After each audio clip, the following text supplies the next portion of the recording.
When I was an undergraduate in college, I majored in Spanish, and I thought that I might want to be a Spanish teacher. I always had a dream, really from the time I was a kid, that I might want to be a teacher. But halfway through college, I took some theology courses, and I fell in love with theology. I ended up double majoring in Spanish and in theology, and upon graduation, I taught in a Catholic high school so that I could pursue my love of both of those disciplines. Along the way, I got really interested in how young people come to their own faith stances and their freedom, how they come to embrace or reject the faith notions that their parents have invited them to embrace. And so I got interested in studying religious education.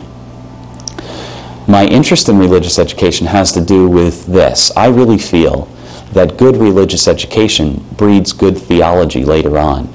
That if people have a good sense of what the church and the gospel are about in sort of informal ways, that if that happens, then they can do much more formal theologizing later on when their minds are more developed.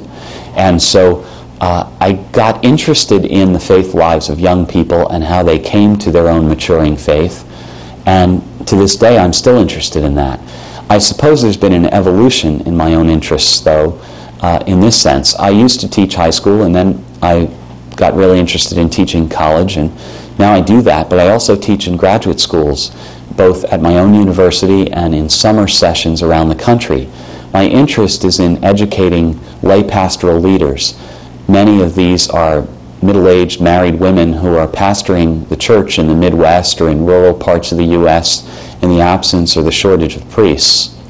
And what I see them doing is they're doing marvelous theology, but they're doing it sort of informally. They don't necessarily have the footnotes. They haven't read all of the books that would validate their own best impulses about what the church could be or who God is in the lives of regular people each day.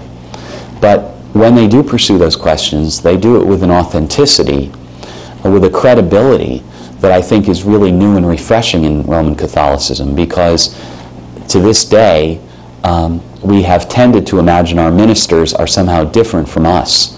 And with the advent of lay pastoral leaders in parishes, we can no longer hide behind the us and them distinctions. And if our ministers are calling us to more responsible leadership, we can't say, well, sure, you can do that just because you're a celibate and you live in a rectory. Actually, these ministers are married family people, and they live in houses just like the rest of us.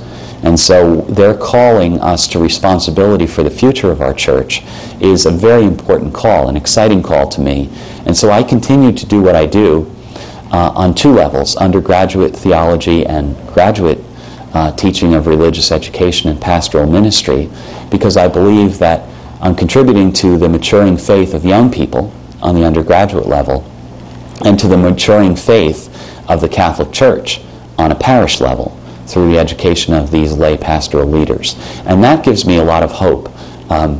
It's a wonderful, wonderful life, because it lets me pursue a lot of the questions that are important to my soul and to my mind anyway. But I'm able to do this with wonderful people who are also very sincere in their search. And some days it's so much fun, I'm really kind of surprised that they pay me for it.